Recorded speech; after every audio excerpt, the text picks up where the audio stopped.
구체적으로 여러분이 이제 어떻게 그릴 수 있는지에 대한 구도에 대해서 그리고 정물화의 역사에 대해서 좀 살펴보려고 합니다. 무엇이 정물화인가?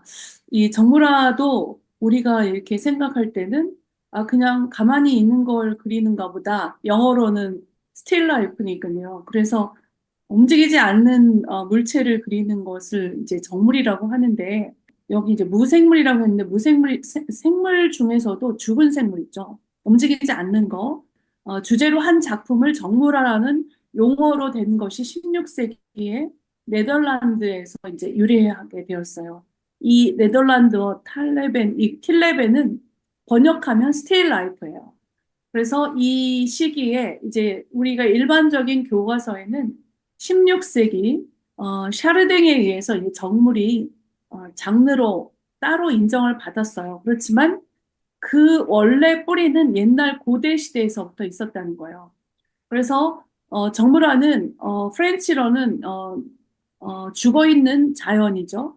그래서 여러 가지 네 가지 범주 중에 우리는 일반적으로 어떤 그냥 물체 혹은 뭐 화분, 뭐 꽃 이런 걸로 생각했는데 여기에도 꽃이나 연회, 아침십사, 동물 우리나라에서는 동물을 정물로 잘 안 그리는데 유럽에서는 이렇게 많이 그렸던 것 같아요.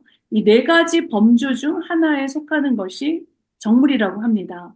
그래서 이 어떤 그 정물화에도 서사가 있어가지고 의미 전달을 하기 위해서 다양한 사물들을 사용하는데 바니타스 그림에서 이러한 것들이 굉장히 많이 이제 어떤 의미나 사물을 사용해요. 바니타스라고 하는 것은 삶의 덧없음에 초점을 맞춘 정물의 장르입니다. 이것은 다음에 다시 한번 설명을 드리도록 하겠습니다. 그래서 정물화는 가장 오래된 것이 기원전 15세기 맞습니다. 이집트인들이 만든 걸로 알려져 있어요.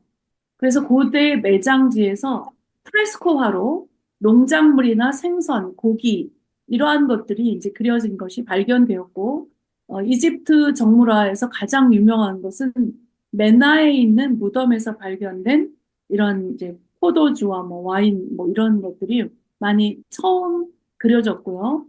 그 다음에 이 중세 시대에는 여기 보면 클레베스 캐서린의 시간이라는 칼리그라프하고 그림을 그렸는데 여기에 동전이라든가 조개, 과일 뭉치 같은 것들이 이렇게 배경에 다양하게 등장을 하게 됩니다. 그래서 이집트 시대에서부터 3000년 동안 계속해서 이런 흔적들이 있었다는 것이죠.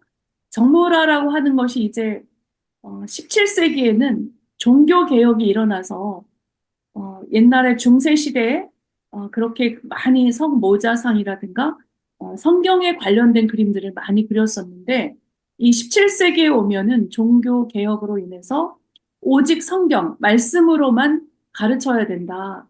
왜냐하면 로만 가톨릭에서 너무 많은 우상과 혼합주의로 만들었기 때문에 우상 숭배로 인해서 이 그림을 교육에 사용하지 못하도록 했고 그리고 각 가정에 있는 혹은 성당에 있는 이런 그림들을 싹 없애버렸어요. 그러니까 제거한 우상 성상을 파괴한 거죠. 그래서 성상 파괴 운동도 있었고 그런 그림들을 다 이제 사용하지 못하도록 했기 때문에 또 이제 청교도 혁명자들에 의해서 이 17세기에는 북유럽 예술가들은 이제 그 종교적인 내용을 그리지 못하니까 점점 이제 생활용품이나 일상생활의 풍속화를 그리게 됩니다.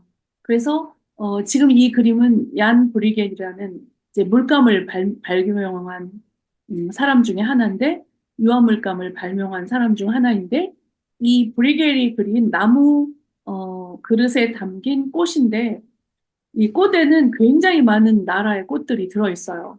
외국의 꽃들까지. 아, 그리고 이제 네덜란드가 이때 정물의 이제 황금기인데 예술가들은 이제 꽃 예술에서 더 나아가서 바니타스라고 하는 그림으로 발전을 시키게 됩니다. 바니타스라고 하는 정물화는 라틴어로 메멘토 모리니까 죽어야 한다는 것을 기억하라 라는 뜻으로 그린 그림들이에요. 그래서 꺼져가는 이제 양초, 그러니까 생명이 다하고 있다. 그 다음에 사람의 해골, 뭐 언젠가 우리는 죽음이 우리 앞에 있다. 이것은 피해갈 수 없는 것이다. 그리고 모래시계가 뒤집혀 있는 것이라든가 또 여러 가지 이런 오브제라고 하는 것은 하나의 대상들이에요. 대상들을 다양하게 깨트린 뭐, 그러니까 이것들은 전부 다 삶의 덧없음에 대해서 그러니까 오늘을 열심히 살아야 된다라는 그런 어떤 의미와 그리고 의미를 부여하기 위해서 거기에 관련된 그림들을 소재들을 이렇게 여러 가지 결합해서 본질을 이야기한 거예요. 죽음에 대한 본질. 그래서 근데 메멘토 모리 예술과 달리 바니타스 그림에는 악기도 들어있어요. 그 당시에 이제 사람들이 중요하게 생각하는 거. 왜냐하면은 지리상의 발견으로 항해를 많이 하고 외국 문물이 들어오고 그리고 뭐 프랑스의 뽕파드로 백작 부인 같은 경우는 자기가 지성인이라는 것을 알려주기 위해서 자기의 그 초상화 안에 악기, 뭐 지도, 책, 백과사전 이런 여러 가지 편지, 자기가 받은 편지, 뭐 그리고 편지를 뜯는 펜이라든가 이런 여러 가지 세속적으로 자기의 명예와 부를 이렇게 나타낼 수 있는 그런 것들을 많이 그렸는데 그러한 것들이 허무하다라는 것을 이 그림을 통해서 보여준다고 할 수 있겠습니다. 그 다음에 더 이제 인상주의에 와서는 정물이 점점 이제 굉장히 인기 있는 그림이 되는데 샤르댕 이후에 굉장히 많이 그림을 그리게 되는데 빈센트 반 고흐의 해바라기로 인해서 이 정물의 붐이 더 많이 불게 됩니다. 그런 다음에 세자는 어떤 영원한 그 변하지 않는 보편적인 것을 그리기 위해서 어, 계속해서 한 작품을 생 빅토아르 산이라든가 프로방스에 있는 혹은 이 사과 정물 같은 것들을 지속적으로 연속 작품을 그렸습니다. 그런데 여기 이제 보면은 세잔도 역시 해골이 있는 정물, 바니타스의 정물에서 가져온 아이디어로 왼쪽에 있는 그림들은 사실상 이 그림은 그림 속에서 존재해요. 이 책상 위에 사과가 이렇게 놓여져 있을 때는 이게 다 굴러 떨어져야 되는데 이게 다 불가능한 구도입니다. 어, 세자는 어떤 것을 영속적인 것을 추구하기 위해서 화면 구성을 위해서 자신의 그 어떤 이성적인 그런 판단에 의한 여기다 물건을 놓으면 떨어진다라는 그것을 무시하고 그림을 그렸죠. 이 밑에 있는 벽돌과 이 책상의 위치도 맞지 않고 여기는 이렇게 탁자가 있지만 여기는 평면이라 이게 무엇인지 몰라서 이게 받침대인지 그래서 이거는 사실은 여기서 만약에 책상이 이렇게 끊어져 있다면 여기는 텅 비어 있는 공간이어야 되겠죠. 그런데 여기에 사과가 있습니다. 이러한 여러 가지 그 정물에 세자는 자신이 화면을 구성하기 위해서 다양한 시도를 했습니다. 왼쪽에는 썩은 사과나 썩은 과일이 없는데, 오른쪽에는 역시 바니타스의 그림처럼 이렇게 썩은 정물, 썩은 과일을 그리고 해골을 그렸으니까 이 그림도 바니타스의 연장선상에 있는 그림이라고 볼 수가 있어요. 이 현대에 오면은 사물을 이렇게 극사실적으로 그립니다. 그리고 약간 촌실주의적으로.